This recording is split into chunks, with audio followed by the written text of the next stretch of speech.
Bueno, a ver, imaginemos por un momento un escenario insólito en la geopolítica moderna. Hablamos de un correo filtrado del Pentágono que básicamente revela planes muy estructurados para expulsar a España de la OTAN. Mm, sí, sí. Una locura. Y además, en esa misma maniobra estratégica, el documento detalla cómo retirar el apoyo histórico de Washington al Reino Unido sobre las Islas Malvinas para respaldar repentinamente a Argentina. Ostras, es que es un giro de guión brutal. Totalmente, un giro que mezcla, pues eso, tensiones bélicas, castigos financieros y viejas disputas coloniales. Bienvenidos a este análisis a fondo. Fíjate que es un documento que desestabiliza por completo las certezas diplomáticas de, no sé, las últimas 7 décadas. Las fuentes que manejamos hoy para este análisis. Cables filtrados por la agencia Reuters, debates parlamentarios de muchísima tensión en España y memorandos del Departamento de Defensa. Sí, material de primera mano. Exacto. Y todo esto nos muestra un panorama donde los tratados internacionales pues han dejado de ser esos escudos protectores. La geopolítica ahora es, digamos, un mecanismo de presión puro y duro que castiga a los aliados desobedientes, atacando directamente a sus economías. Ya. Y nuestra misión en este análisis es desentrañar precisamente cómo hemos llegado a este punto. Vamos a intentar conectar las piezas de un rompecabezas enorme que arranca con la guerra aérea que iniciaron Estados Unidos e Israel contra Irán en febrero de 2026. Eso es, hace nada. Pasa por una negativa a ceder bases militares en la península ibérica y termina amenazando algo tan del día a día como el sistema de pensiones y los impuestos de los ciudadanos europeos. Porque, para quien nos escucha, esto importa, y mucho. Para entender la magnitud de este seísmo, pues hay que empezar por el epicentro, ¿no? Abril de 2026, el momento exacto en el que Reuters publica ese correo interno de la administración de Donald Trump. A ver, es que el memorándum expone sin ningún filtro la frustración que hay en el Pentágono. La administración estadounidense se plantea literalmente suspender a España de la Alianza Atlántica. Uf, Sí, como represalia directa por la postura de Madrid ante el conflicto con Irán.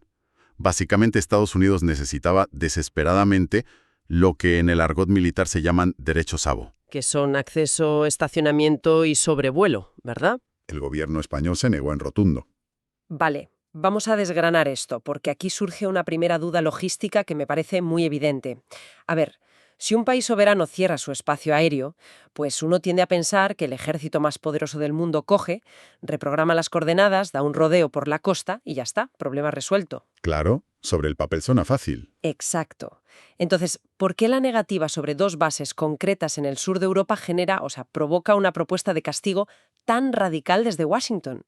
Es como si en una comunidad de vecinos uno decide no permitir que las áreas comunes se usen para unas obras con las que no está de acuerdo, y el presidente de la comunidad intenta echarlo del edificio. Es una analogía muy buena, la verdad.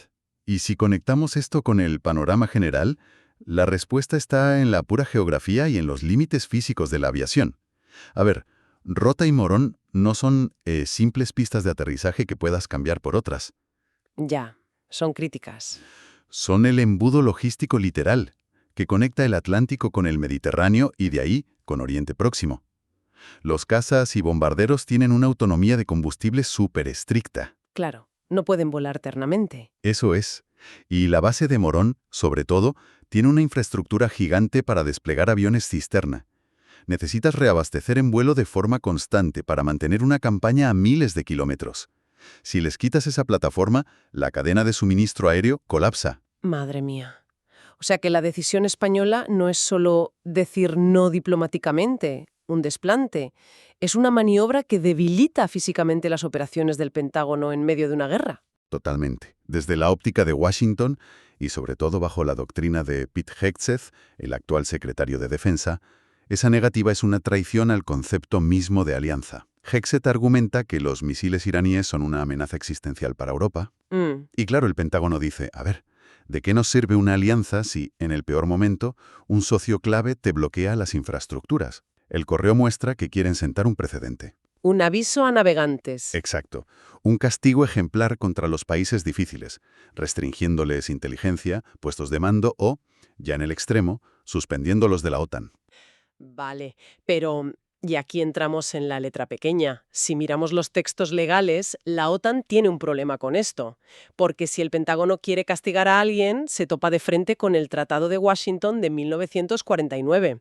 Y, hasta donde yo sé, ese tratado no tiene ninguna cláusula para expulsar a nadie. Ninguna. El tratado fue diseñado precisamente para evitar que cabreos políticos temporales rompan la alianza. Claro, para dar estabilidad. Eso es, el artículo 13 es el único que habla de salidas y es estrictamente voluntario y requiere un año de preaviso. Legalmente, ni el presidente de Estados Unidos ni nadie tiene un botón de expulsión. O sea, están atados de manos jurídicamente. Totalmente. La estructura es inflexible. Vale, entonces, sabiendo que España está, digamos, blindada legalmente, la Casa Blanca tiene que buscar otras vías. Vimos a Pedro Sánchez intentando quitarle hierro al asunto desde Chipre, diciendo que el gobierno no trabaja sobre emails filtrados, sino con documentos oficiales. Sí, la clásica respuesta diplomática. Exacto. Reiterando que son aliados leales, pero que actúan dentro del derecho internacional, insinuando que la guerra de Irán no lo es. Pero claro, ese tono tan tranquilo choca muchísimo con lo que está pasando dentro de España. El debate político interno es de una tensión brutal. De la marinera, sí. Y aquí creo que es fundamental hacer un inciso muy estricto para nuestra audiencia. Al exponer las posturas de los distintos partidos políticos en España, nuestro objetivo es informar con total imparcialidad, basándonos en los debates parlamentarios. No respaldamos ni apoyamos ninguna de estas visiones, simplemente desgranamos el material de origen. Exactamente, somos meros transmisores de lo que recogen las fuentes, y lo que recogen es una polarización total. Total. Por un lado tenemos a la izquierda formaciones como Unidas Podemos. Ellos piden a Sánchez que saque a España de la OTAN ya mismo y que desmantele las bases estadounidenses. Sí, dicen que la alianza es una amenaza existencial para la Unión Europea. Eso es. Argumentan que solo sirve a los intereses de Estados Unidos y su industria armamentista.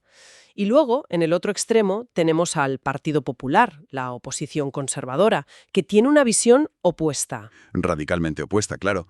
Acusan al gobierno de abandonar a los aliados, de coquetear con China y de aislar a España. Sí, y les echan en cara que no condenen firmemente el terrorismo en la zona.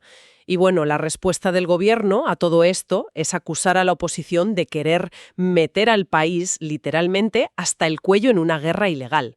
Y ahí es donde entra la economía doméstica. Exacto. El gobierno recuerda que han creado un escudo social de 5 millones de euros para proteger a la gente de la inflación y los costes energéticos de este conflicto. Y aquí te lanzo la pregunta del millón, porque me parece clave. Si legalmente no pueden expulsar a España, ¿es esta amenaza del Pentágono puro teatro político o hay otras formas en las que Washington puede hacer daño real? Pues a ver, daño real y económico. Lo fascinante de esto es cómo han cambiado de táctica. Saben que el tratado los frena, así que apuntan a la cartera. ¿Te suena la repentina exigencia de subir el gasto militar al 5% del PIB? Uf, sí. Que Sánchez y Mark Rutte, el secretario general de la OTAN, acaban de acordar que España no tiene que llegar a ese 5% en 2032. Exacto. Les han dado flexibilidad para quedarse en un 2,1%, que, ojo, ya es una subida brutal comparado con el 0,9% que tenían en 2018. Pero la presión de Washington sobre ese 5% no es por casualidad, es asfixia financiera pura. Pero, a ver, desde España dicen que con el 2,1% les sobra para cubrir lo que pide la OTAN. Y es que es verdad, el mando aliado de la OTAN no funciona pidiendo un porcentaje de dinero a ciegas. Tienen un sistema, el NDPP, que evalúa amenazas y pide cosas tangibles. Capacidades técnicas. Eso es, te dicen, necesito 4 fragatas, 2 regimientos y tantos cazas. Los militares españoles hicieron las cuentas y demostraron que con ese 2,1% pagan el 100% de las tropas y vehículos que les exigen. Cumplen de sobra. Vale, pero claro, en Estados Unidos dicen que esto es hacer trampa, ¿no? Porque al final los contribuyentes estadounidenses pagan casi todo el desarrollo tecnológico, los satélites de inteligencia. Claro, el I+D, la investigación y desarrollo, es abismalmente desigual. Y tienen razón en esa queja. Ya. Pero aquí es donde la cosa se pone muy interesante, porque si vemos lo que significaría realmente ese 5% para España, los números dan vértigo.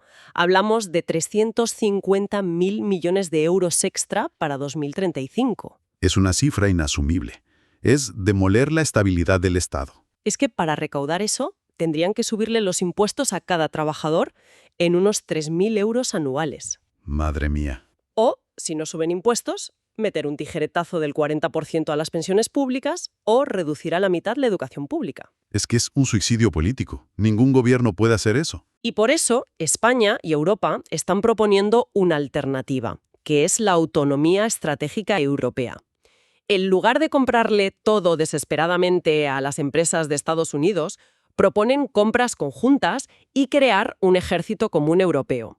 Fíjate, es como si una empresa confía toda su informática a un solo proveedor de la nube, por ejemplo, AWS.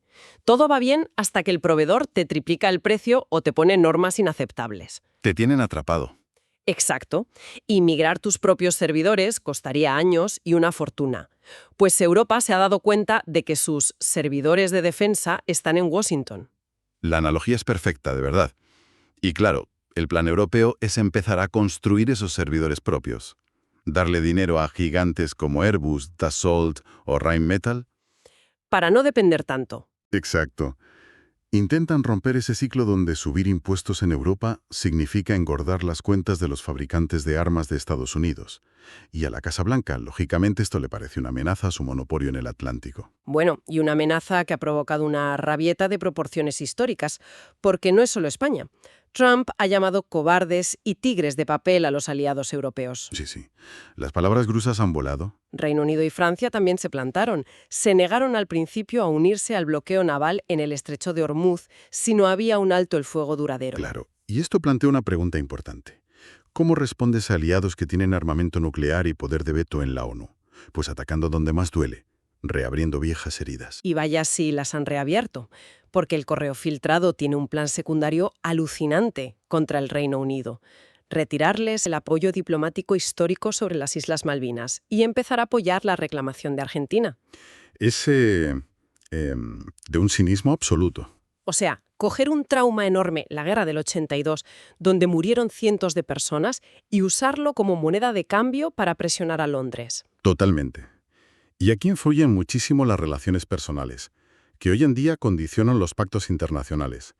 Hay un desprecio personal enorme de Trump hacia el primer ministro británico Keir Starmer, al que insultó públicamente. Y por otro lado, una sintonía brutal entre Trump y el presidente argentino Javier Milei. Eso es. Juntas esos factores y tienes una diplomacia vengativa. Usan Sudamérica y la historia colonial para intentar disciplinar a Europa. Menudo panorama. Entonces, ¿qué significa todo esto? Si recapitulamos, empezamos hablando de una guerra aérea en Oriente Próximo y hemos acabado viendo cómo eso desencadena una crisis institucional en Europa, debates sobre si hay que recortar pensiones y escuelas en España para pagar armas y hasta giros loquísimos sobre las Malvinas. La geopolítica no es algo lejano, quien nos escucha lo nota en la cesta de la compra y en sus impuestos. Desde luego. Y yo quiero dejar una idea para que nuestra audiencia le dé una vuelta. Si la OTAN, una alianza con 76 años de historia, empieza a agrietarse así por intereses económicos y guerras donde no hay consenso, estamos viendo en directo el fin del orden de seguridad que nació tras la Segunda Guerra Mundial. Y si esto se cae, ¿qué tipo de alianzas, mucho más impredecibles y basadas solo en el dinero, van a tomar el relevo? Es para pensarlo.